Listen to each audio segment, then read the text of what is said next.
দাম থাকবে না, এত বড় ক্ষেত। গাড়ি ভাড়া কামলাতে হয় না। এর জন্য এগুলো আপনারা বাদ দিতেছেন, এগুলো আর উঠাবেন না? না, এত এত এত বড় বড়, হ্যাঁ, মানে গাড়ি ভাড়া উঠে না আপনাদের? তাহলে এখানে কতটুকু জমি লাগাইছিল, এখানে কত বিঘা হবে? এইগুলা করতে আপনার কেমন টাকা এই পর্যন্ত খরচ হয়েছে? তাহলে এখানে প্রায় 50,000 টাকা খরচ। ওটাই তো, 2 বিঘা হলে তাহলে 50,000 টাকা খরচ।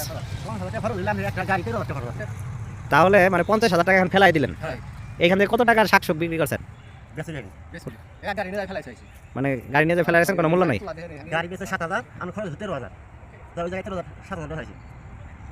তাহলে আপনারা এই আবাদগুলা কিভাবে করবেন? কত বড় এখানে প্রায় 2 বিঘা জমির মূল আপনারা ওইদিকে। তাহলে আপনার এই বছর কত টাকা লস হইল? এই কয় মাসের ফসল এটা?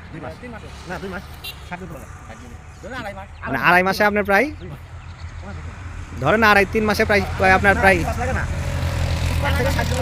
মানে সব মিলাই প্রায় 1.5 লক্ষ টাকা লস। আর আপনার যে এতদিন যে কাজ করলেন এইগুলো আপনার শেষ হয়ে গেল। হ্যাঁ, এলাকার মানুষ এগুলো আর কয়টা খাবো, এজন্য রাগ করে এগুলো ফেলাই দিলেন। আচ্ছা,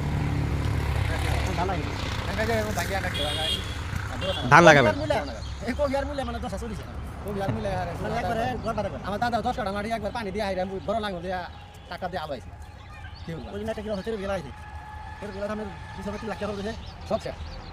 মানে বন্ধ গেলে খালি মানে এত সুন্দর ফলন হওয়ার পরেও আপনারা মানে কোনো লাভ না করার পরে আরো ক্ষতিগ্রস্ত। 2 বিঘা জমিতে প্রায় 1.5 লক্ষ টাকা আপনার লস হয়ে গেল প্রথম দিকে। মানে মানে সব মিলাই যুগ বিয়োগ এখন 1.5 লক্ষ টাকা লস।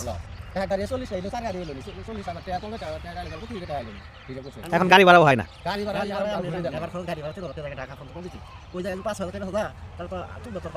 এদিকে যারা যে কৃষি কর্মকর্তারা আছে এরা কি করে?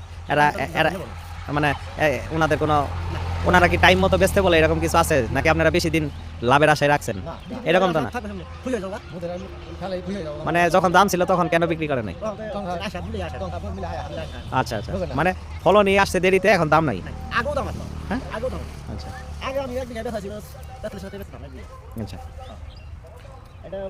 না, আমরা দায়িত্ব তো আপনার এই দেখেই খারাপ লাগলো, আপনারা ভাবতেছি যে এগুলো মানে উঠে এখন বিক্রি করবো। ঠিক আছে, ঠিক আছে। ভাইয়ের নাম কি? আর আপনার? শাহজাদপুর খানপাড়া, মেলান্দ থানায় না? ঠিক আছে, ধন্যবাদ ভাই।